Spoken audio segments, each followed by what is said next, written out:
मैं हर किसी के सीक्रेट्स और डिजायर्स देख सकता हूँ। उदाहरण के लिए हमारी क्लास का सबसे गरीब स्टूडेंट असल में एक मल्टी मिलियनर फैमिली का खोया हुआ इकलौता बेटा है, और वही आर्ट का प्रोफेसर जो बाहर से एक जेंटलमैन लगता है, वो सीक्रेटली बहुत सारी फीमेल स्टूडेंट्स को सेड्यूस करता है। लेकिन जिस चीज़ ने मुझे सच में सरप्राइज किया वो हमारी स्कूल की वो कोल्ड और डिस्टेंट ब्यूटी क्वीन थी। 3 दिन पहले डांस खत्म करके जब वो मेरे सामने से गुजरी तो उसके सिर के ऊपर तुरंत एक सीरीज ऑफ इन्फॉर्मेशन अपीयर हो गई। पहला, एक छोटा पपी अडॉप्ट करना। दूसरा, अपने डॉर्म से मूव करना। तीसरा, एक ऐसे आदमी को ढूंढना जो एब्सोल्युटली सीक्रेट रख सके और उसके साथ एक स्टेबल और सीक्रेट रिलेशनशिप बना सके। चौथा, खुद को एक बार कंप्लीटली ड्रंक होने देना। पांचवा, आज रात डॉर्म वापस नहीं जाना। ये देखते ही मेरे दिमाग में एक क्लिक हुआ और मैंने अचानक उससे पूछ लिया, मुझे यहाँ पास में एक बार पता है, तुम एक ड्रिंक पीना चाहोगी? वो लुक किंगसू थोड़ी सरप्राइज होकर अपना सिर झुका देती है। उस समय उस कॉरिडोर की एब्सोल्यूट साइलेंस में मुझे ऑलमोस्ट अपना ही हार्ट बीट सुनाई दे रहा था। फिर मैंने देखा कि लुक किंगसू की डिजायर लिस्ट में जो 2 चीजें नीचे थीं, ड्रंक होना और डॉर्म वापस ना जाना, वो तुरंत फर्स्ट और सेकंड पोजीशन पर आ गई। तभी उसने अपनी आंखें थोड़ी स्क्विंट की और हल्की स्माइल के साथ मुझसे धीरे से कहा, ठीक है। उस पल मेरा दिल तेजी से धड़कने लगा क्योंकि मुझे लग रहा था कि ये सब रियल लग रहा है। फिर मैं उसे नाइट कलर बार में ले गया। हालांकि रात बहुत देर हो चुकी थी, फिर भी वहां अभी भी क्राउड और नॉइज थी। मैंने कुछ ड्रिंक्स ऑर्डर किए और हम दोनों बात करते हुए पी रहे थे। उस वक्त मेरी नजर पूरी डांस फ्लोर पर घूम रही थी और जहां भी मैं देखता हर इंसान के सिर के ऊपर उनके थॉट्स साफ दिखाई दे रहे थे और मैं उनके सबकॉन्शियस तक पढ़ सकता था।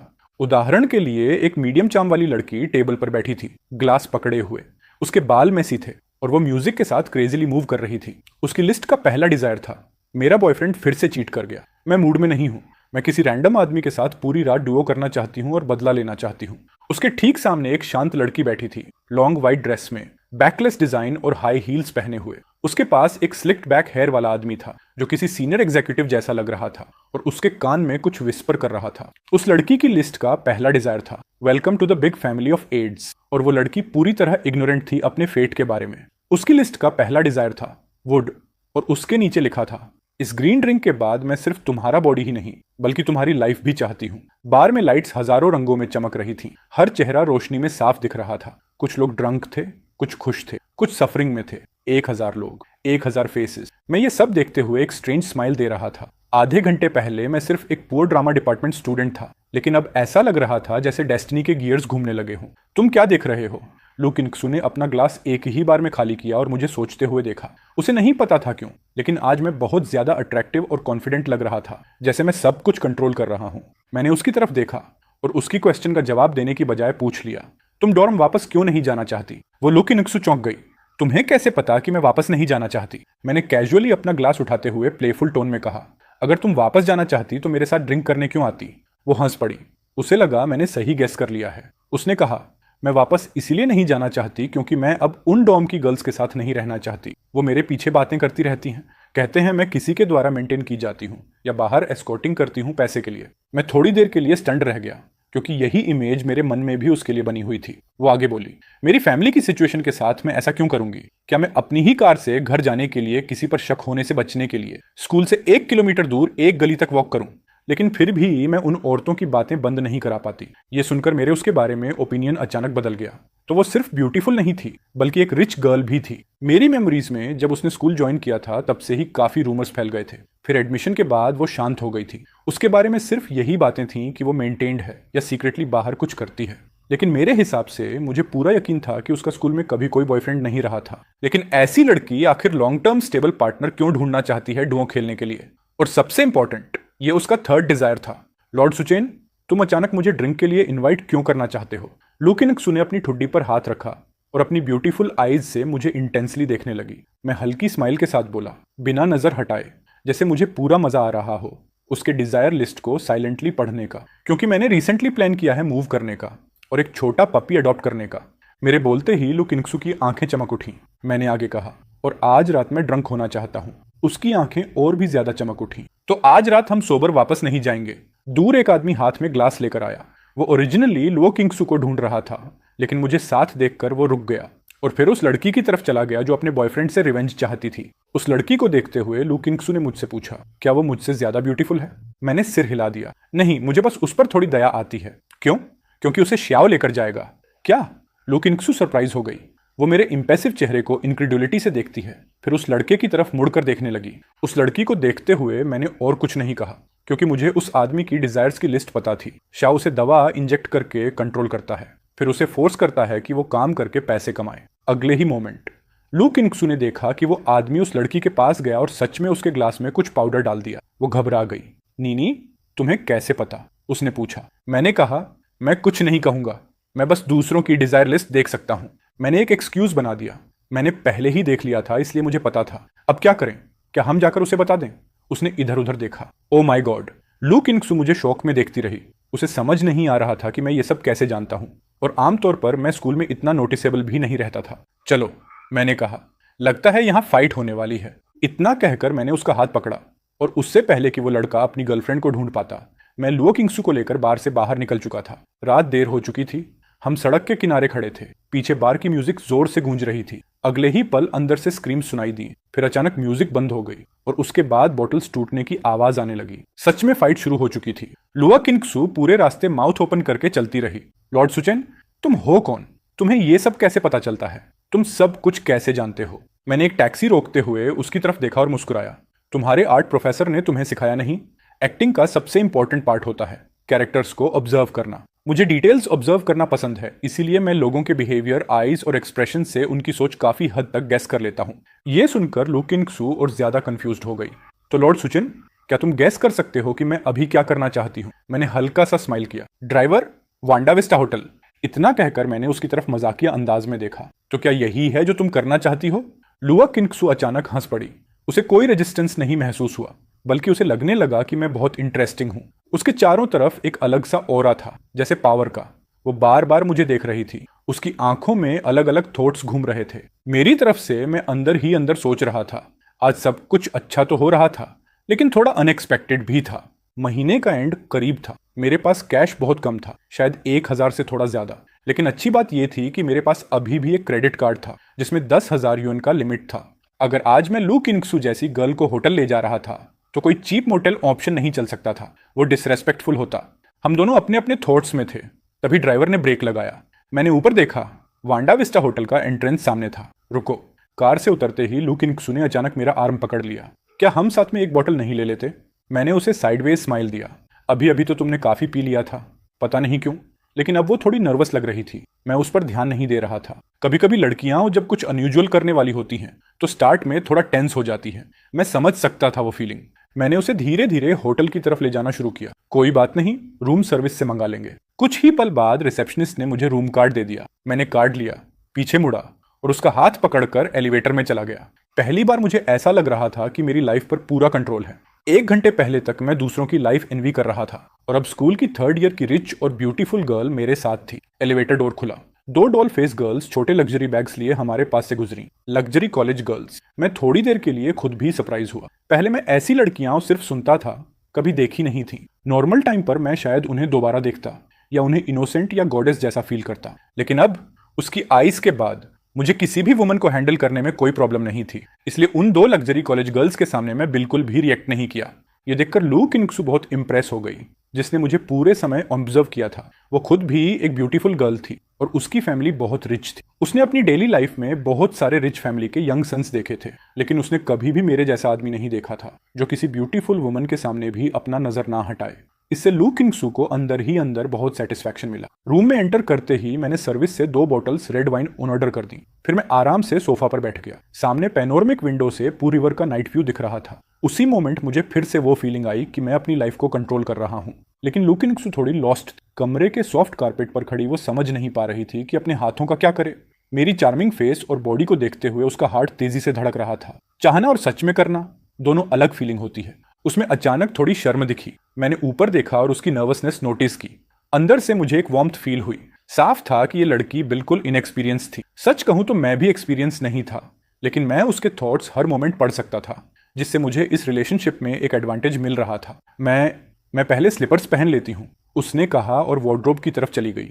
उसने अपने स्नीकर्स उतारे और स्लीपर्स पहन ली। फिर वो थोड़ी काल्म हुई, डीप ब्रेथ ली और बोली, लॉर्ड सुचिन, मैंने ये कभी नहीं किया है, तो हमारी रिलेशन के बारे में प्लीज किसी को मत बताना, ये सिर्फ हम दोनों का सीक्रेट रहेगा। तो लू किंगसू इस मामले में पूरी तरह नर्वस थी। स्कूल में उसके बारे में जो रूमर्स थे उनका कोई भी बेस नहीं था। ये सोचकर मुझे वो थोड़ी फनी लगी, क्योंकि वो इतनी नर्वस थी कि उसकी डिजायर लिस्ट का पहला पॉइंट सिर्फ पीना था, जितना हो सके उतना ड्रिंक करना, ताकि सारी हेसिटेशन और शाइन्स खत्म हो जाए। मैंने सिर हिलाया और कहा, ऑफ कोर्स मैं सीक्रेट रखूंगा। तभी डोरबेल बजी। एक वेटर 2 बॉटल्स रेड वाइन लेकर आया। कुछ ही देर बाद हम दोनों बड़ी ग्लास विंडो के सामने बैठ गए और पूर रिवर की नाइट व्यू देखने लगे। शायद उस इंटीमेट एटमॉस्फेयर की वजह से या वाइन की वजह से धीरे धीरे लुआ किंगसू का मूड रिलैक्स हो गया। बातचीत के दौरान वो मेरी जोक्स पर बार बार जोर से हंसती रही।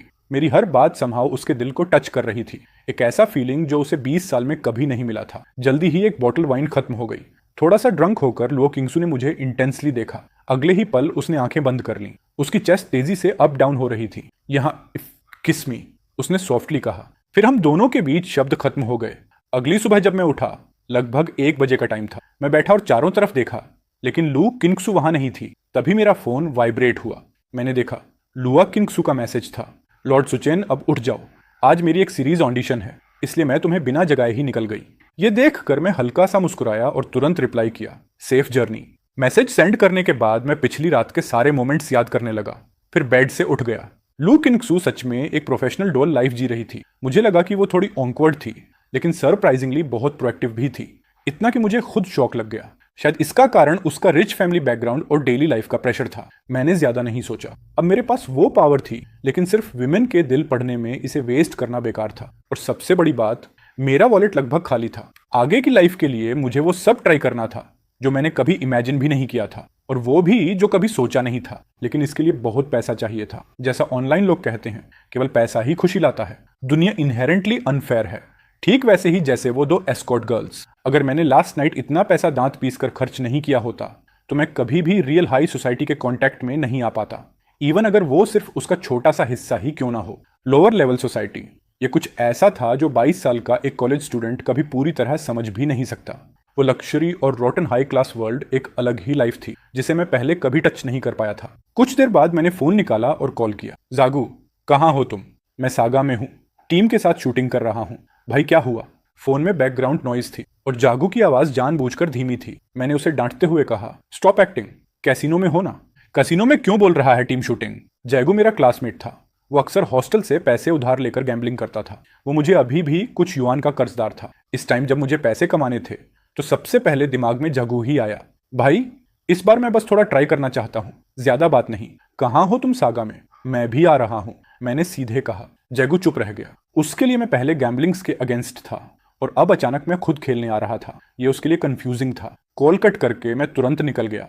असल में जागू कभी भी सच नहीं बोलता था। पहले कहता था सागा में शूटिंग है, फिर साना में गेम कर रहा है, और अब जब उसे पता चला कि मैं आ रहा हूं, तो उसने अपना लोकेशन शंघाई बता दिया। 2 घंटे बाद मैं जागू से स्वी डिस्ट्रिक्ट के एक मिस्टीरियस रेस्टोरेंट के सामने मिला। उसने थके हुए कपड़े पहने थे, चेहरा बहुत एग्जॉस्टेड लग रहा था और आंखें फटीग से लाल थीं। भाई तुम सच में खेलने के लिए तय कर चुके हो क्या? मैंने कहा, अभी इस पर बात मत करो। मैं नूडल्स का एक बोल ऑर्डर कर रहा था और उसे ऑब्जर्व कर रहा था। उसकी जागू की डिजायर लिस्ट साफ थी। पहला पॉइंट, 5 लाख कैश उधार लेना ताकि अपनी डेट्स चुका सके। दूसरा पॉइंट, मुझे गैम्बलिंग से रोकना, क्योंकि अगर मैं खेल गया तो मेरी हालत भी उसकी तरह हो जाएगी, यानी डेट से भरा और कोई रास्ता नहीं। तीसरा पॉइंट, आज रात समहाउ सरवाइव करना और एक बड़ा विन करके खुद को वापस खड़ा करना, और फिर कभी भी दोबारा गैम्बलिंग नहीं करना। हॉस्टल लाइफ के सालों ने उसे पूरी तरह तोड़ दिया था। उसकी हालत देखकर मुझे अंदर से थोड़ा बिटर सा फील हुआ, खासकर ये देखकर कि इतनी बुरी सिचुएशन में भी वो मेरे लिए कंसर्न्ड था, मुझे रोकने की कोशिश कर रहा था। भाई शायद मेरी रेप्यूटेशन पूरी तरह खत्म हो चुकी है क्लास के लोगों के सामने। मुझे पता है मेरी बात का कोई वैल्यू नहीं है, लेकिन आज मैंने तुम्हें इसलिए बुलाया क्योंकि मेरे अंदर अभी भी थोड़ी सी कॉन्शियंस बची है। जैग्यू ने डीप ब्रेथ ली और सिर उठाया। भाई सच में मत खेलना, तुम नहीं जानते ये लोग कितने डिस्गस्टिंग होते हैं। तुमने देखा मेरा क्या हाल हुआ है। मैं नहीं चाहता कि तुम्हारे साथ भी ऐसा हो। यह सुनकर मुझे समझ आया कि वो जेन्युइनली मेरे भले के बारे में सोच रहा था, लेकिन अभी के लिए पैसा कमाना सबसे इंपॉर्टेंट था। फिर भी मैं गैम्बलिंग के प्रिंसिपल को समझता था। चाहे मैं लोगों की डिजायर्स देख सकता हूं या उनकी सोच पढ़ सकता हूं, फिर भी कोई गारंटी नहीं थी कि कैसीनो लास्ट मोमेंट पर चीट नहीं करेगा। मैंने कहा, मैं खेलने नहीं आया हूं, मैं बस ये पूछना चाहता हूं कि आमतौर पर रिच लोग खेलने के बाद क्या करते हैं। जैक बोला, गेमिंग एक माइंडसेट है। किसी बड़े आदमी ने कहा था, एक इंसान को पैसा गेम्बल करने की जरूरत नहीं है, लेकिन उसके अंदर गेम्बल स्पिरिट होना चाहिए। बिजनेस में सक्सेस और फेलियर भी एक गेम है, किसी लड़की को अट्रैक्ट करना भी गेम है, करियर चुनना भी गेम है। जो इंसान गेम स्पिरिट रखता है वही रियल में आगे बढ़ता है। आज रात मैं इसी स्पिरिट पर अपना फ्यूचर स्टेक कर रहा हूँ। उसके हिसाब से जीतने की प्रोबेबिलिटी ऑलमोस्ट 100% थी। आमतौर पर लोग चाहे जीतें या हारें, बाद में प्राइवेट क्लब में जाकर रिलैक्स करते हैं। जीतने वाले सेलिब्रेट करते हैं, हारने वाले अपनी बैड लक निकालते हैं, उसने कहा। मैं चेयर पर पीछे लीन हो गया और हल्का सा साई किया। रिच लोगों का लाइफस्टाइल सच में अलग लेवल का होता है। जैगो आगे बोला, गैम्बलिंग की बात कर रहे हो तो पूरे शहर में कोई अंडरग्राउंड कैसीनो ऐसा नहीं है जिसे मैं नहीं जानता। मैंने बस उसे देखा और हम दोनों वहां से चल दिए। भाई कितने पैसे हैं तेरे पास अभी? मैंने पूछा। जैसे ही पैसे की बात आई जागू अलर्ट हो गया। क्यों पूछ रहा है? मैंने ऑलमोस्ट उसका सिर मारने जैसा एक्सप्रेशन दिया। बिना कैपिटल के हम पैसा कैसे कमाएंगे? जैग इरिटेटेड हो गया। मैं इस पैसे को छू भी नहीं सकता, ये मैंने डेट रिपे करने के लिए रखा है। आज रात मुझे कम से कम 10,000 युएन देना ही होगा, नहीं तो वो लोग मेरा लेफ्ट हैंड काट देंगे। मैंने काल्मली कहा, मुझे उधार दे दे, मैं तुम्हें मिडनाइट से पहले 1 लाख युएन वापस दे दूंगा। अगर नहीं दे पाया तो मेरा हाथ काट देना। जैगू शॉक्ड रह गया, लेकिन फिर भी हम आगे बढ़ते रहे। कुछ देर बाद हम एक जगह पहुंच गए। भाई सुन ले, यहाँ के लोग या तो बहुत रिच हैं या बहुत पावरफुल, किसी से भी उलझना मत, उसने वार्न किया। मैंने हल्का सा स्माइल किया।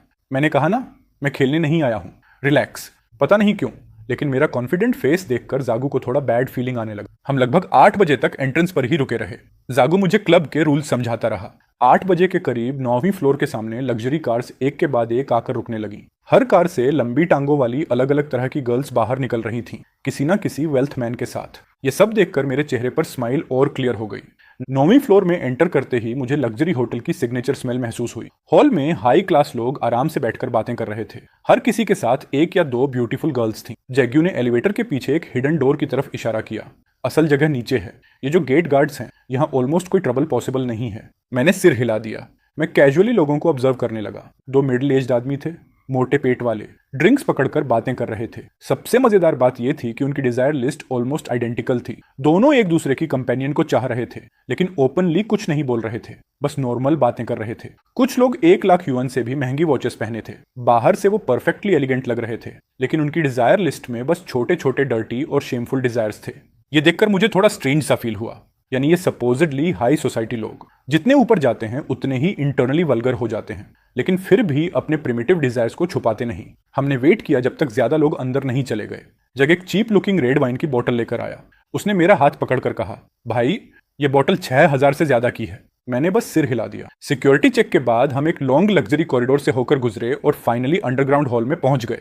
वहां ऑलरेडी पूरा एरिया भरा हुआ था। जो लोग ऊपर रिस्पेक्टेबल बनने का एक्ट कर रहे थे, यहाँ वो पूरी तरह वाइल्ड एनिमल्स जैसे बिहेव कर रहे थे। हर चेहरे पर अलग अलग तरह की डिजायर लिस्ट दिख रही थी। करीब 30 रैबिट ड्रेस डीलर्स ओज मिनी स्कर्ट्स में कार्ड्स बांट रही थी और गेम्स हैंडल कर रही थी। उसके अलावा कई ब्यूटीफुल गर्ल्स ड्रिंक्स लेकर घूम रही थी, चारों तरफ देखती हुई जैसे कोई हंटिंग स्नेक्स हो। उस मोमेंट पर कैसीनो के सर्वेलेंस स्क्रीन्स पर मैं और अनु क्लब की एक खाली टेबल पर बैठे थे, जबकि जान यांग एक प्राइवेट बॉक्स में बैठकर स्क्रीन्स देख रही थी। मैं तुरंत ही सरप्राइज्ड हो गया।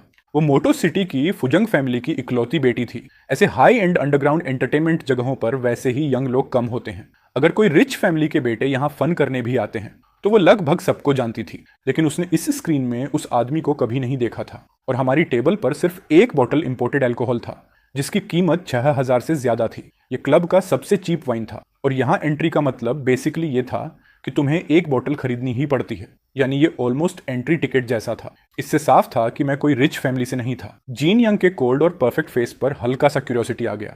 उसे लड़कियों को अट्रैक्ट करने में इंटरेस्ट होने लगा। सिर्फ जीन यंग ही नहीं, क्लब की बाकी विमेन भी मुझे क्यूरियस नजरों से देख रही थीं। वो आपस में विस्पर कर रही थीं। उनमें से एक लड़की धीरे से मेरे पास आई और बोली, हैंडसम बॉय, 6,000 युएन कोई छोटी बात नहीं है, लेकिन वेस्ट मत करो, मुझे दे दो। कम से कम मैं तुम्हें पूरी रात खुश रख सकती हूँ। मैंने उसकी तरफ ध्यान नहीं दिया।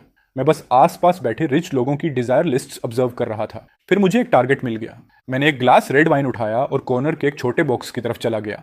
वहां एक लंबा, स्लिम और वेल ड्रेस्ड आदमी 2 लड़कियों को अपनी कमर से पकड़े हुए शराब पी रहा था। मैंने पास जाकर फिर से उसकी लिस्ट कंफर्म की। जानबिंग, डिजायर लिस्ट, इस स्टील लॉट को जल्दी से कम प्राइस पर बेच देना। मैंने काल्मली पूछा, छोटा भाई मजा खराब करने आया है क्या?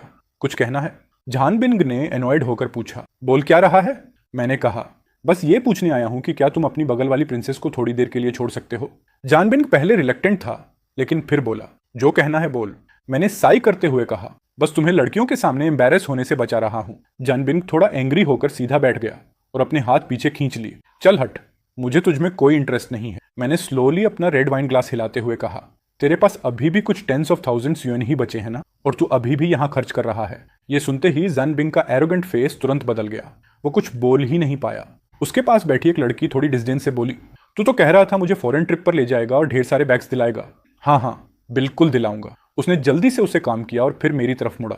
तू कौन है? अगर बकवास की तो सिक्योरिटी बुला लूंगा। मैं कामली बोला, मैं आज रात तेरा पूरा स्टील स्टॉक खरीद सकता हूँ। ये सुनते ही जानबिंग थोड़ा शॉक्ड होकर फिर से एक्टिव हो गया। तुझे कैसे पता? मैंने डायरेक्ट जवाब नहीं दिया, बस उसकी तरफ वाली लड़की को देखा। जानबिंग इमीडिएटली समझ गया। लड़की रिलक्टेंटली वहां से उठ गई क्योंकि वो अपने स्पॉन्सर की इनकम कट नहीं करना चाहती थी। जैसे ही वो गई, जानबिंग मेरे पास आ गया। छोटे भाई, नाम क्या है? मैंने कहा, नाम इंपॉर्टेंट नहीं है, बस बता कितना स्टॉक है? 9,000 टन। मार्केट प्राइस 4,000 प्रति टन है। मैंने इंटरनली कैलकुलेट किया, हालांकि स्टील मार्केट मुझे ज्यादा पता नहीं था। मैंने काल्मली कहा, अगर मैं तुम्हें इंस्टेंट कैश दिला दूं तो? रियल प्राइस बोल। जानबिंग सोचकर बोला, 3,800। ये लोवेस्ट पॉसिबल है। मैंने कहा, 3,500 कर दे। वो घबरा गया। इतना तो बहुत लॉस है। मैंने बस खड़ा होकर जाने का नाटक किया। जानबिंग तुरंत रोकने आ गया। रुक, सोचने दे। असल में उसके पास 9,000 टन स्टील मंथ से स्टक था। कोई बायर नहीं मिल रहा था। उसने 3,850 में खरीदा था और बस ब्रेक इवन चाहता था। लेकिन मैंने डायरेक्ट 3,500 ऑफर कर दिया। इस हिसाब से उसे लाखों का लॉस होता, लेकिन फिर भी स्टॉक पड़ा रहने से बेटर था। उसने फाइनली डिसीजन लिया। ठीक है, 3,500।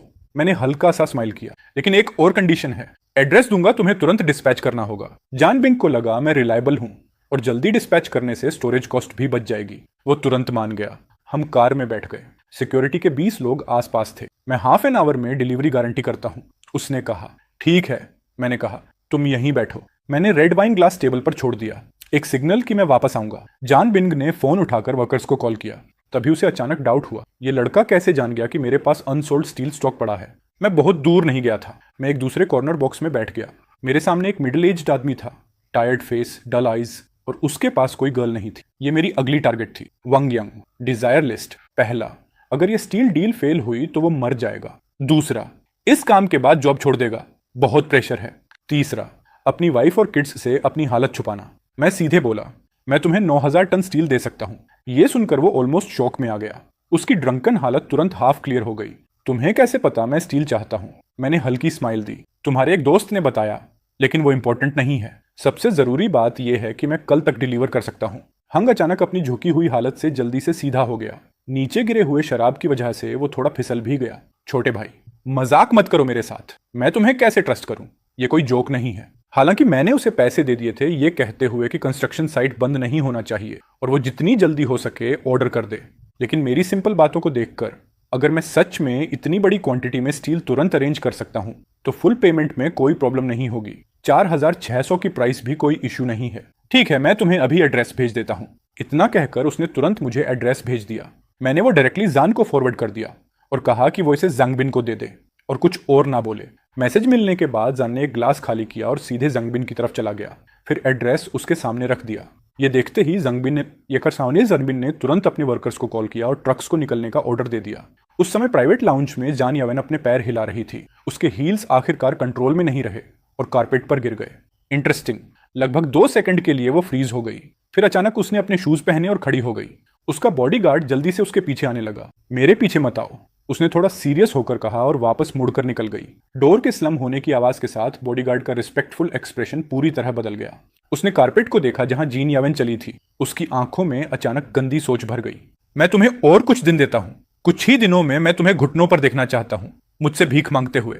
इतना कहकर उसने अपना वायलेंट एक्सप्रेशन छुपा लिया और दूर से जीन यावेन को देखता रहा। वो धीरे धीरे मेरी तरफ बढ़ रही थी। असल में सिर्फ जीन यावेन ही नहीं, क्लब में कुछ एस्कॉर्ट गर्ल्स भी मुझे ऑब्जर्व कर रही थी। उनमें से 2 जो हॉल के सबसे पीछे बैठी थीं, मुझे देखते ही समझ गईं कि आज की सबसे जूसी प्रे मिल गई है। ये थी ट्विन एस्कॉर्ट सिस्टर्स, ल्यूयान शी और ल्यूयान मेंग। बाकी लड़कियों की तरह प्रोवोकेटिव आउटफिट्स नहीं थी इनके पास। ये दोनों काफी टेस्टफुली ड्रेस्ड थी। मतलब बाकी गर्ल्स यहाँ क्लाइंट्स ढूंढने आती थीं, लेकिन ये दोनों ऐसे लग रही थीं जैसे रिच फैमिली की यंग लेडीज हों जो बस मजे के लिए आई हों। लगभग 20+ उम्र की लग रही थीं। एल्डर सिस्टर ल्यूयान शी ने सिंपल व्हाइट टी शर्ट पहना था, स्लिम जीन्स और हाई हील्स। यंगर सिस्टर लुयन मेंग भी उसी तरह ड्रेस थी। ये दोनों अंडरग्राउंड कैसीनो में टॉप परफॉर्मर्स में से थीं।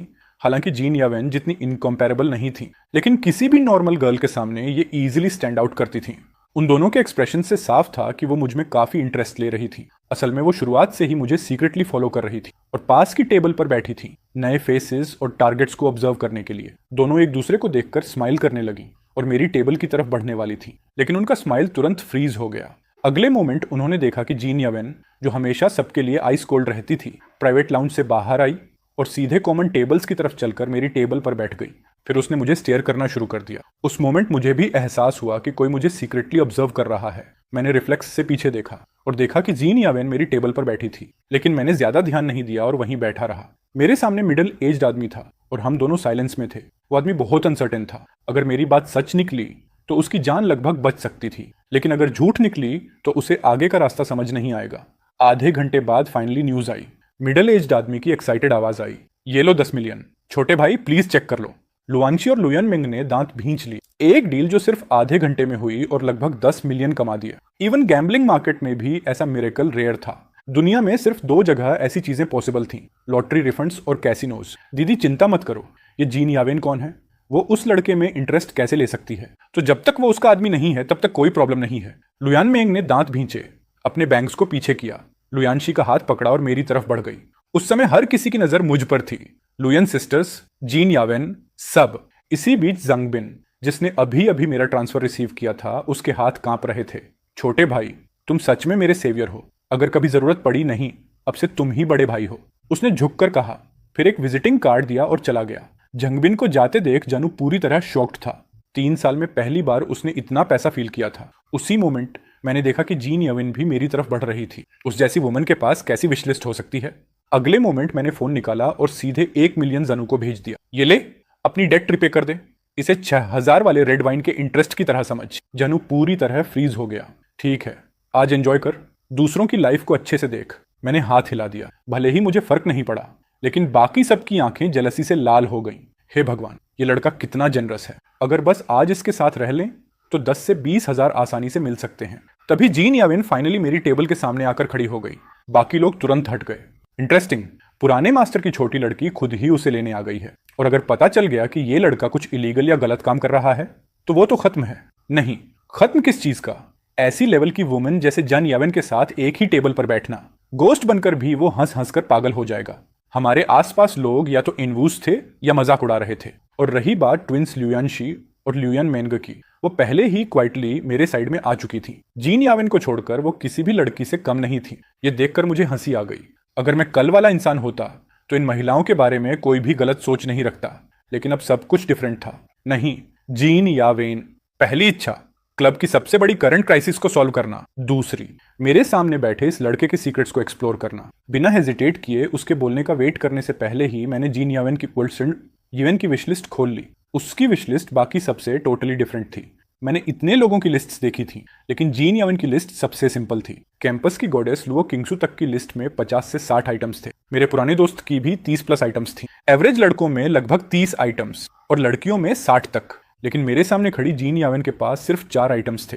तीसरी, अगर मुझे शादी करनी ही पड़े तो शादी से पहले मैं रैंडम आदमी के साथ ट्रिप पर जाना चाहती हूँ, अपनी फर्स्ट टाइम देना चाहती हूँ, और बाद में शादी के बाद पब्लिकली रिवील करके उस आदमी के पूरे फैमिली को एक्सट्रीम ह्यूमिलिएशन में डालना चाहती हूँ। चौथी, ये सब करने के बाद अपनी शॉर्ट लाइफ को विशाल समुद्र में खत्म कर देना। ये सब देखकर मैंने ऊपर सिर उठाया और जीन यावेन के आइस कोल्ड ब्यूटी वाले फेस को देखा। मुझे अपने आइस पर भरोसा ही नहीं हो रहा था। ये वुमन, इसलिए उसकी विशलिस्ट इतनी छोटी है। वो तो खुद को खत्म करना चाहती। भाई, मुझे लग रहा है ये चीज गलत होने वाली है। उस समय जम की आवाज मेरे कानों में आई। मैं लगातार जीन यावेन को ही देख रहा था। किसी भी रीजन से उसके ब्यूटीफुल आईज सीधे मेरी आंखों में देख रहे थे, क्योंकि उसके आने के बाद से मैंने कभी उसका गेज अवॉइड नहीं किया था। इंटरेस्टिंग, तुम्हारा नाम क्या है? उसने अचानक स्माइल किया, लेकिन ये स्माइल सिंपल नहीं थी। उस स्माइल की वजह से आसपास के सभी मैन लगभग वीक पड़ गए। मैंने कामली अपना स्टेटस चेक किया और अचानक चेयर से उठ गया और कैजुअली बोला, चलो यार, ये सब बोरिंग है। जीन यावेन से बात कर रहा है और इसे रेस्पेक्ट भी नहीं दे रहा। ये तो मरना चाहता है क्या? बाकियों के शॉक्ड लुक्स को इग्नोर करते हुए मैंने अपनी चीप शर्ट को एडजस्ट किया। जानू, रूम बुक कर दे, आज मजा करेंगे। ठीक है।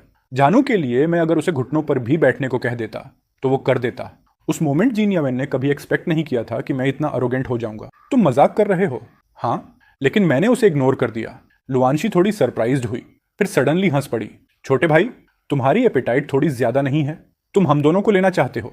वो पूरी बात खत्म भी नहीं कर पाई थी कि उसकी सिस्टर ल्यूयान मेंग हंसते हुए बोल पड़ी, फाकलिक, ठीक है, बस बातचीत करेंगे। ये देखकर मुझे हल्की सी स्माइल आ गई। तो ये होता है रिच लोगों का कॉन्फिडेंस। फिर मैं टर्न करके क्लब हॉल से बाहर निकल गया। मेरे जाते ही पूरे हॉल में साइलेंस छा गया। ये तो बहुत ही एरोगेंट है। इतना इंसोलेंट कोई कैसे हो सकता है? 30 सेकंड बाद जीन यावेन फाइनली नॉर्मल हुई। उसने अपना गेज उस डायरेक्शन से हटा लिया जहां मैं गया था। उसके माइंड में मेरे बारे में एक रफ आइडिया बन चुका था। वो नहीं जानती थी कि मैं कैसे पैसे जीतने वाली इंफॉर्मेशन जानता हूं, लेकिन उसे ये क्लियर था, ये सिर्फ लक नहीं हो सकता। यंग, हैंडसम, कॉन्फिडेंट और मनी को लेकर उसका बिहेवियर बिल्कुल भी एक पुअर बॉय जैसा नहीं था। दूसरी तरफ मैं कसिनो से बाहर निकला, दोनों सिस्टर्स को हाथ से पकड़कर ले जाते हुए। ये बहुत एक्साइटेड था। उसके कार्ड में अब 1 मिलियन से ज्यादा पैसे थे। पहले जो 5 लाख का लोन लिया था वो रीपे करने के बाद भी उसके पास काफी पैसा बचा हुआ था। ये रही की कार्ड। मैं अगली रूम में हूं, अगर कुछ भी जरूरत हो तो सीधे मुझे कॉल कर लेना। इतना कहकर उसने मुझे एक पूरी ब्लैकवी आईपी कार्ड दे दी। फिर उसने एक एस्कॉर्ट्स गर्ल जून के साथ, जिसे उसने पता नहीं कब अरेंज किया था, सीधे एलिवेटर ले लिया। कुछ मिनट बाद मैं दोनों ट्विंस को उस रूम में ले गया जो जामू ने मेरे लिए बुक किया था। रूम बहुत बड़ा था, मॉडर्न डेकोरेशन के साथ, और हर तरफ लग्जरी वाइब थी। लुआंगजी अंदर आई और कैजुअली अपना बैग सोफा पर फेंक दिया। एक हाथ से वॉल पकड़कर दूसरे हाथ से उसने अपने हाई हील्स उतारे और मेरे सामने फेंक दिए। फिर दोनों सिस्टर्स मुस्कुराते हुए मेरे सामने बैठ गईं। चलो पहले बस शराब पीते हैं, उन्होंने कहा। उस मोमेंट लुई ने हल्का सा होंठ मोड़ा। उन्होंने मेरी तरह बहुत सारे रिच डैडीज बॉयज देखे थे और अक्सर ऐसे लोग उन्हें साइकोलॉजिकली डोमिनेट करने की कोशिश करते थे। लेकिन अब मेरे सामने दोनों सिस्टर्स जानबूझकर मुझे सिड्यूस करने की कोशिश कर रही थीं। फिर भी उनका बॉडी लैंग्वेज थोड़ा रेजिस्टेंट था। एक नॉर्मल आदमी शायद कंट्रोल खो देता, लेकिन मैं क्लियरली इन दोनों महिलाओं की हर छोटी चाल समझ रहा था। मैं उठा, फ्रिज से एक बोतल रेड वाइन निकाली और उसे डिकेंट करते हुए हल्की स्माइल के साथ उन्हें देखने लगा। नहीं लुआंशी, फर्स्ट विश अपनी सिस्टर को उस आदमी से शादी करते देखना जिसे वो लव करती है। सेकंड, एक घर सी के किनारे, इनाफ मनी ताकि वो फ्लावर शॉप खोल सके और शांत लाइफ जी सके। लू मेंग, फर्स्ट विश, ऐसा आदमी मिलना जो उसकी ब्यूटी नहीं बल्कि उसकी सोल से प्यार करे और उससे शादी करे। सेकंड, अपनी सिस्टर के मेडिकल एक्सपेंसेस में हेल्प करना। थर्ड, इस लड़के को ठगना जो मेरे सामने बैठा है। ये दिखने में बहुत रिच लगता है। ये देखकर मैं थोड़ा साइलेंट हो गया। उसकी सिस्टर की विश लिस्ट ठीक ठाक थी, कम से कम वो बुरी वुमन नहीं लग रही थी। लेकिन छोटी सिस्टर की तीसरी विश मुझे शॉक कर गई। क्या मैं सच में इतना नाइव और स्टूपिड दिखता हूँ?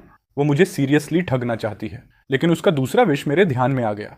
मैं समझ गया कि बड़ी सिस्टर लुआंशी को कोई सीरियस बीमारी है और इसी वजह से दोनों गर्ल्स ऐसे प्लेस में पैसे कमाने आई हैं। लेकिन अभी ये मेरी प्रायोरिटी नहीं थी। मेरी इंटरेस्ट सिर्फ जीन यावेन में थी, जो नीचे किसी इंटेंस इनर स्ट्रगल में थी। अब मुझे बस इतना करना था कि मैं दोनों सिस्टर्स के साथ बैठकर बात करूं और क्वाइटली वेट करूं कि जीन यावेन खुद मेरे पास आए।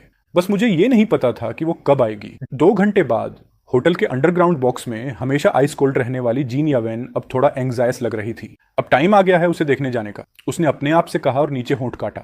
10 मिनट और वेट करती हूँ। उसने अपने हाई हील्स उतारे और व्हाइट कॉटन स्लीपर्स पहन लिए।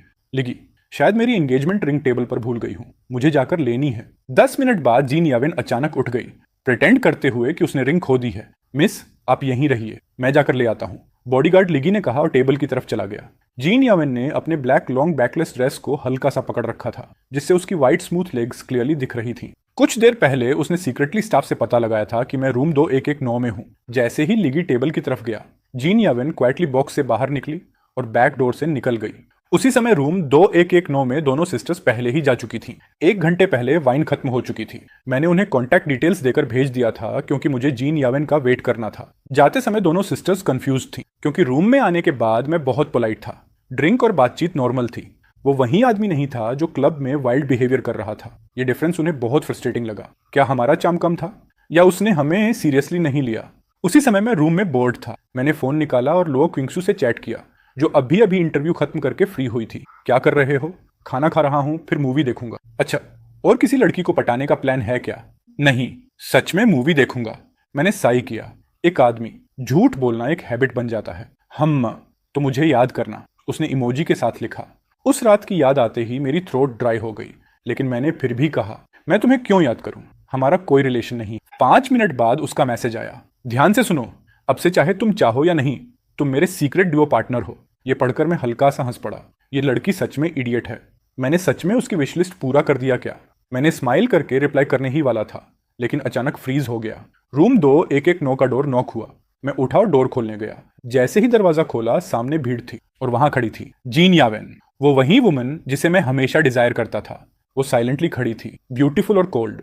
उसकी सांस हल्की तेज थी। उसमें पिछली दोनों लड़कियों जैसी कोई चालाकी या छोटी छोटी मैनिगेंसीज नहीं थी। उसका नेचर हमेशा से सीधा और साफ था। जैसे ही मैंने दरवाजा खोला, मैंने उसे हेड टू टो देखा और हल्की स्माइल के साथ बोला, मिस जान यावेन, क्या आपको मुझसे कुछ कहना है? वो दोनों लड़कियां अभी अभी चली गई हैं। जीन यावेन ने अपनी सांस को कंट्रोल किया और पीछे एक बार ग्लांस डाला। वो मेंटली तैयार थी, लेकिन सच में मेरी रूम में रहना उसे ज्यादा कंफर्टेबल नहीं लग रहा था। मैंने कहा, तुम सही टाइम पर आई हो। वो दोनों अब भी निकल चुकी हैं। मैं जानता था कि जानिवेन अपना प्लान एग्जीक्यूट करने के लिए तैयार है। मैं थोड़ा साइड हुआ और उसे अंदर आने दिया, फिर डोर बंद कर दिया और हल्की मिस्टीरियस स्माइल दी। वो अंदर आई, टेबल से आधा भरा रेड वाइन ग्लास उठाया जो मैंने फिनिश नहीं किया था। उसने उसे एक ही घूंट में खाली कर दिया। फिर मेरे सामने अपने लंबे बिखरे हुए बाल पीछे किए, जिससे उसकी ब्यूटीफुल क्लेविकल्स क्लियरली दिखने लगी। तो कुछ कहना है मुझे, मिस जीन? मैंने फिर पूछा। उसने डीप ब्रेथ लिया और मुझे देखकर बोली, क्या तुम मेरे साथ ड्यूओ करना चाहते हो? जीन यावेन की विशलिस्ट पढ़कर मैं थोड़ा कंफ्यूज्ड हो गया। असल में उसकी रेप्यूटेशन या बिहेवियर ऐसा नहीं था कि लोग उसे सिंपल समझें। मैं समझ सकता था कि वो किस सिचुएशन में है। वो ऑलरेडी कैपिटल के एक पावरफुल आदमी से एंगेज थी। शायद उस शादी से वो अपने फैमिली कैसिनो को बचा सकती थी, लेकिन उसका प्राइड बहुत बड़ा था। ऐसी वुमन जो ईगल जैसी प्राउड हो, वो आसानी से कंट्रोल में नहीं आती। इसलिए उसने रिवेंज का एक कॉम्प्लिकेटेड प्लान बनाया था। अगर शादी भी करनी पड़े तो वो उस आदमी को इमोशनली डिस्ट्रॉय करना चाहती थी। उसे ग्रीन हैट यानी ह्यूमिलिएशन देना चाहती थी, जिसे वो कभी भूल ना सके। मैंने हल्की सी स्माइल छोड़ी और धीरे से कहा, इंटरेस्टिंग। अगर मैं उसका करंट विश पूरा कर दूं तो मुझे कितना रिवॉर्ड मिलेगा? मैंने कैजुअली कहा, अगर मैं तुम्हें ले जाऊं तो इसका मतलब हम अभी भाग रहे हैं क्या? यह सुनकर जीन यावेन ने डीप ब्रेथ लिया। उसकी कॉलर बोन्स हल्की सी मूव हुई। हाँ, ऐसी जगह है जहां हमें कोई ढूंढ ना सके, और फिर मैं तुम्हारी हो जाऊंगी। लेकिन बोलते वक्त उसने अपने बाल पीछे किए और कामली बोली, लेकिन 24 घंटे के अंदर कोई मुझे वापस ले आएगा। मैंने उसकी लेग्स से ऊपर तक नजर घुमाई और फिर कहा, कपड़े चेंज करो। जो तुमने पहना है वो शायद प्रैक्टिकल नहीं है। ठीक है, उसने सीधे मेरी आंखों में देखकर कहा। उसकी आंखों में बिल्कुल भी डर नहीं था, क्योंकि ये पूरा गेम पावर का था, और यहां जो हारता है वो हमेशा के लिए हार जाता है। सरफेस पर वो काम लग रही थी, लेकिन मैं क्लियरली उसकी हल्की नर्वसनेस महसूस कर सकता था। मैंने हल्का सा आईब्राव रेज किया, तो आखिर तुम नर्वस हो ही, फिर प्रिटेंड क्यों कर रही हो? जीन यावेन ने तुरंत जवाब दिया, और तुम तो अभी भी मुझे पाना चाहते हो, है ना? तो फिर अब देखो। कुछ देर बाद उसने अपना नाइटवियर पहन लिया और मेरी तरफ देखा। अब क्या प्लान है? मैं काउच पर आराम से बैठा था। उसकी सिचुएशन मुश्किल थी, क्योंकि ये उसका ओन टेरिटरी था और यहाँ कंट्रोल उसका था। तुम्हारे पास कार है? मैंने पूछा। नहीं, उसने साइडवेज ग्लैंस देते हुए कहा। उसका बचपन से ही शोफर रहा था, उसने कभी खुद ड्राइव नहीं किया था। मैं सीक्रेटली भागी हूँ। मेरे गार्ड्स मुझे ढूंढ रहे होंगे। जब उन्हें सीसीटीवी से पता चलेगा कि मैं होटल से बाहर नहीं गई, तो वो रिकॉर्डिंग ट्रेस करेंगे और जानेंगे कि मैं तुम्हारी रूम में हूँ। उन्हें बस 10 मिनट लगेंगे। उसने अपनी रिस्ट उठाई और लग्जरी वॉच देखी। अब तुम्हारे पास सिर्फ 3 मिनट हैं। सरफेस पर वो बहुत काल्म लग रही थी, लेकिन अंदर से वो बहुत जल्दी में थी। अगर आज वो नहीं भागी तो उसकी सर्वेलेंस और टाइट हो जाएगी, और शायद फिर उसे कभी रिवेंज का मौका नहीं मिलेगा। उसके बोलने के बाद रूम का एटमॉस्फेयर ऑलमोस्ट फ्रीज हो गया। उसी मोमेंट में अंदर ही अंदर सिस्टम से कनेक्ट हुआ और मेरे प्रीवियसली अर्न्ड पॉइंट से रिवॉर्ड स्पिन किया। Spin start. कॉन्ग्रेचुलेशंस, तुम्हें मिला एक्सपर्ट थीफ स्किल। कॉन्ग्रेचुलेशंस, तुम्हें मिला कॉम्बैट मास्टरी। कॉन्ग्रेचुलेशंस, तुम्हें मिला बुगाट्टी वेयरॉन। कॉन्ग्रेचुलेशंस, तुम्हें मिला बॉडी मॉडिफिकेशन पोशन। सिस्टम शांत हो गया। मेरे दिमाग में अचानक बहुत सारी स्किल इन्फॉर्मेशन फ्लड हो गई। मैंने हल्की सी राहत की सांस ली। चलो, मैं तुम्हें एक राइड पर ले चलता हूँ। इतना कहकर मैं काउच से उठा और अपना राइट हैंड जीन यावेन की तरफ बढ़ाया। उसी समय नेक्स्ट रूम में जानू लग्जरी बेड पर था। उसका दिन किसी ड्रीम जैसा था। उसके अकाउंट में अब भी करोड़ों बचे थे। वो अपनी कार्ड देखते हुए 1000 थॉट्स में खो गया। फिर वो बाहर निकला और मुझे अपनी रूम से निकलते देखा। भाई, मैं तुम्हें ही ढूंढ रहा था। वो मुस्कुराया। तो क्या तुमने कैंपस की दोनों ब्यूटीज के साथ कुछ कर लिया? लेकिन अगले ही पल उसका स्माइल फ्रीज हो गया। उसने सोचा था कि मेरे पीछे से बाहर आने वाली लड़की लेक्सी होगी या हानू होगी। अगर दोनों एक साथ भी आते तो भी हानू को शौक नहीं लगता, लेकिन अब वो ऐसे फ्रीज हो गया जैसे किसी ने उसका गला पकड़ लिया हो। भाई, तू वो हकलाने लगा, क्योंकि मेरे पीछे से जो बाहर आई वो थी जीन यावेन, सफेद कॉटन पजामा पहने हुए। वो हल्का सा मुस्कुराई और थोड़ा सरप्राइज भी लग रही थी कि मैं यहां था। मेरे पास सिचुएशन एक्सप्लेन करने का टाइम नहीं था। मैंने कहा, तुम अपने रूम में जाओ और रेस्ट करो। अगर कोई पूछे तो बोल देना तुम्हें कुछ नहीं पता। यह सुनकर जानू कंप्लीटली कंफ्यूज्ड हो गया। उसने खुद को जोर से स्लैप कर लिया, फिर चिल्लाया, नहीं नहीं नहीं, मैं अभी नींद में हूं। शायद मैं गलत तरीके से उठा हूं। मैंने उसे एक साथ इरिटेटेड और अम्यूज नजर से देखा। मैंने कहा, याद रखना, किसी को मत बताना कि तुमने हमें देखा। इतना कहकर मैंने जीन यावेन का हाथ पकड़ लिया। हम एलिवेटर की जगह सीधे इमरजेंसी स्टेयरकेस से नीचे जाने लगे। जैसे ही हम दोनों की सिलुएट्स गायब हुई, जानू ब्लिंक करता रह गया। उसी समय अंडरग्राउंड क्लब हॉल के एंट्रेंस पर एक ब्लैक सूट पहने आदमी भागते हुए आया। सभी कैमरास चेक कर लिए गए हैं। मैडम होटल से बाहर नहीं गई हैं, वो अभी भी होटल के अंदर ही होनी चाहिए। ये सुनकर लिगी ने आंखें नैरो की। अभी भी अंदर है? वो सोचती है ऐसे शादी से भाग जाएगी। तभी रेडियो पर आवाज आई, सर्वेलेंस फुटेज मिल गई है। मैडम लगभग 3 मिनट पहले रूम 2119 में गई हैं। सिक्योरिटी टीम तुरंत जाए। 2 ग्रुप्स में बंटो, एक स्टेयर्स से, एक एलिवेटर से, और उसे पकड़कर वापस लाओ। ये सुनकर लीगी ने थोड़ा रिलीफ महसूस किया। वो उस कोल्ड और डिस्टेंट वुमन के बारे में सोच रहा था और साथ ही इरिटेटेड भी था। मैंने नीचे से आते फुटस्टेप्स सुने। मैंने कैजुअली कहा, लगता है सिक्योरिटी आ गई। जीन यावेन ने क्वाइटली कहा, बाहर निकलना इम्पॉसिबल है। फिर उसने साई किया, सॉरी, लगता है तुम्हें मुझे लेकर भागने का मौका नहीं मिलेगा। मैंने नीचे आते फुटस्टेप्स को ध्यान से सुना और बोला, मुझे नहीं लगता। तभी मैंने अचानक नोटिस किया कि जीन यावेन की डिजायर लिस्ट चेंज हो रही थी। पहला डिजायर अब बन चुका था, बिना पकड़े होटल से निकलना। और पहले वाला, इस लड़के के साथ एक वाइल्ड नाइट बिताना, अब सेकंड पोजीशन पर आ गया था। मैंने सोचा, ह्यूमन डिजायर्स सच में कॉन्स्टेंटली चेंज होते हैं। मतलब हर पर्सन की लिस्ट इन्फिनिट टाइम तक वैलिड नहीं रहती। कुछ चीजें अगर मैं समय पर नहीं कर पाया तो वो डिजायर पूरी तरह डिसअपियर भी हो सकती हैं। मेरे सिस्टम में शायद और भी हिडन इन्फॉर्मेशन थी, लेकिन अब भी सिचुएशन सोचने का टाइम नहीं दे रही थी। नीचे से फुटस्टेप्स और तेज हो गए। तभी मुझे लगा जीन यावेन इतनी भी खराब नहीं है। कम से कम इस मोमेंट में उसकी पहली सोच ये थी कि मुझे डेंजर से दूर रखा जाए। मैंने बिना कुछ बोले उसका वेस्ट पकड़ लिया। उसने तुरंत आईब्राव रेज की, तुम सच में एक इडियट हो। लेकिन जैसे ही मैंने उसे होल्ड किया, उसका बॉडी थोड़ा टेंस हो गया। मैंने उसके कान के पास धीरे से कहा, तुम अच्छी स्मेल करती हो। फिर मैंने उसे छोड़ दिया और स्टेयर्स से नीचे चला गया। जीन यावेन थोड़ी देर के लिए वहीं फ्रोजन रह गई। उसके 22 साल की लाइफ में कोई भी आदमी इतने करीब नहीं आया था। लेकिन फिर उसे रियलाइज हुआ, ये इडियट गलत डायरेक्शन में जा रहा है। ऊपर जाना था इसे। वो अनॉयड होकर मेरे पीछे आ गई। कुछ सेकंड्स बाद नीचे से एक जोरदार आवाज आई, बैंग। कुछ सिक्योरिटी गार्ड्स गिर गए थे। ऐसा लग रहा था जैसे कोई एक्स सोल्जर इन्वॉल्व हो। लाइट्स फ्लिकर कर रही थी, कहीं येलो इमरजेंसी लाइट थी, कहीं डार्कनेस, और बीच बीच में दर्द की आवाजें आ रही थी। ये सीन किसी फिल्म जैसा लग रहा था। जीन यावेन को अचानक मेरे लिए थोड़ी चिंता होने लगी। ये इडियट, मैं उसका नाम भी नहीं जानती, फिर भी मैं उसके बारे में क्यों सोच रही हूँ। वो रेलिंग पकड़कर नीचे झांक रही थी। फिर उसने खुद को एक्सक्यूज दिया, मैं बस अच्छी हूँ, मैं नहीं चाहती किसी इनोसेंट की डेथ हो। लेकिन जैसे ही वो एक फ्लोर नीचे गई, वो अचानक रुक गई। उसने हाथ से माउथ कवर कर लिया, क्योंकि कॉर्नर में 2 लोग पड़े थे, सिक्योरिटी गार्ड्स, दोनों अनकॉन्शियस। और ये वही गार्ड्स थे जो क्लब के थे। इसी समय नीचे से फुटस्टेप्स और आवाज बंद हो गई। एक लेजी फेमिलियर वॉइस आई, मिस जीन यावेन, अगर आपने पूरा शो देख लिया हो तो अब चलें। जान यावेन को चारों तरफ से घबराई हुई बातचीतें सुनाई दे रही थीं। वो स्टेयर्स से नीचे गए हैं, एनिमी बहुत स्ट्रांग है, सब लोग अंडरग्राउंड पार्किंग की तरफ जाओ, हमारे कई गाइज ऑलरेडी गिरा दिए गए हैं। उस मोमेंट जीन यावेन मुझे घूर रही थी। उसकी आंखों में क्यूरियोसिटी और एक्साइटमेंट दोनों थे। ये आदमी आखिर है कौन? थोड़ी देर बाद मैंने उसका हाथ पकड़ा और हम दोनों बेसमेंट स्टेयर डोर से बाहर निकल गए। हम यहाँ क्यों आ गए? उसने इरिटेट होकर कहा, मेरे पास कार की कीज नहीं है, और जब तक तुम कार उड़ाना भी नहीं सीख लेते, यहां से निकलना पॉसिबल नहीं है। मैंने कैजुअली कहा। जीन यावेन, जिसका हाथ में पकड़े हुए था, लगातार कंप्लेन कर रही थी, लेकिन अंदर से वो बहुत ज्यादा एक्साइटेड भी थी। वो एक स्ट्रिक्ट फैमिली में बड़ी हुई थी। खाने के रूल्स, सोने के रूल्स, हर चीज कंट्रोल्ड। 20 साल से उसकी लाइफ लगभग सेम थी। पियानो, रीडिंग, डांस, मैनर्स, सब कुछ सिर्फ इसलिए ताकि उसे किसी और के लिए परफेक्ट वाइफ बनाया जा सके। लेकिन यही बोरिंग लाइफ अब उसके अंदर एक हिडन डिजायर पैदा कर चुकी थी, रूल्स तोड़ने का। और अब भी जो थ्रिल वो फील कर रही थी, वही वो चीज थी जो उसने हमेशा ड्रीम्स में चाही थी। अगर हम बच गए तो मैं इससे भी ज्यादा क्रेजी चीजें करूंगी, उसने अंदर ही अंदर सोचा। उसकी हार्ट बीट तेज हो गई थी, और सबसे इंपॉर्टेंट बात, उसने एक हिडन कैमरा अपने प्लेन में पहले से लगा रखा था। ये कैमरा बहुत इंपॉर्टेंट था। अगले 24 आवर्स में मैं उसे जो भी करूंगा, ह्यूमिलिएट या टॉर्चर, वो सब रिकॉर्ड होगा।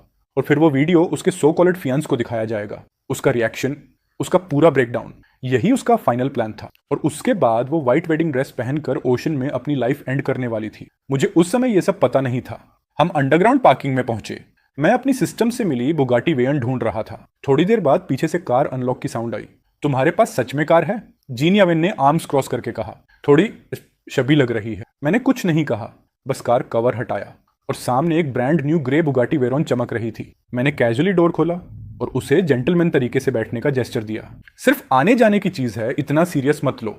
जीन यावेन लगभग इंप्रेस्ड हो गई थी, लेकिन उसने एक्सप्रेशन नॉर्मल रखा। तभी पीछे से सिक्योरिटी गार्ड्स का ग्रुप आ गया, 10 से 20 लोग। और उनके साथ लिजी भी था। उसकी आंखें शार्प थीं। मिस, छुपना बंद करो, तुम भाग नहीं सकती। उसने आगे कहा। ओल्ड मास्टर ने सब कंफर्म कर दिया है। अगर चेन फैमिली को पता चला कि तुम शादी से पहले किसी और आदमी के साथ भागी हो तो अंजाम तुम जानती हो। फिर वो थोड़ी देर रुका और बोला, और एक बात, चाहे कुछ भी हो जाए, तुम्हारी शादी चेन फैमिली से फिक्स्ड है। अगर तुम मर भी जाओ तो भी तुम्हारी बॉडी उन्हें भेजी जाएगी। ये सुनकर पूरा पार्किंग साइलेंस में चला गया। सिक्योरिटी गार्ड्स भी अंदर से शेक हो गए। तभी अचानक एक तेज लाइट चमकी और इंजन की रोर सुनाई दी। एक सिल्वर बुगाटी तेजी से उनकी तरफ आ रही थी। लीगी समझ गया, ये सीधा हिट करने वाली है। उसने बचने की कोशिश की लेकिन लेट हो गया। ब्रेक्स की स्क्रिचिंग साउंड आई और कार ठीक उसके सामने रुक गई, बस आधा मीटर दूर। लीजी की बॉडी पर ठंडा पसीना आ गया। उसने हेडलाइट्स के थ्रू अंदर देखा और उसे एक हैंडसम लड़का दिखा। मैं कार में बैठा था और मेरे होंठों पर हल्की सी मॉकिंग स्माइल थी। मैंने जीन याविन को पास खींचा और पैसेंजर सीट पर बैठे बैठे धीरे से कहा, ट्राई करके भी मत बचना। इंजन फिर से रोर किया। लिजी पैनिक में राइट साइड कूद गया और कई बार गिर पड़ा। उसका ब्लैक सूट धूल से भर गया, लेकिन बुगाटी पहले ही दूर जा चुकी थी। मैंने गलती की। उसने दांत भींचे। ये आदमी कौन है? उसका गुस्सा सिर्फ इंसल्ट की वजह से नहीं था, बल्कि इसलिए भी था क्योंकि उसने अपनी आंखों के सामने जीन याविन को किसी और आदमी के साथ देखा था। उसे पकड़ो, उसने चिल्लाकर कहा। उस लड़की को वापस लाओ।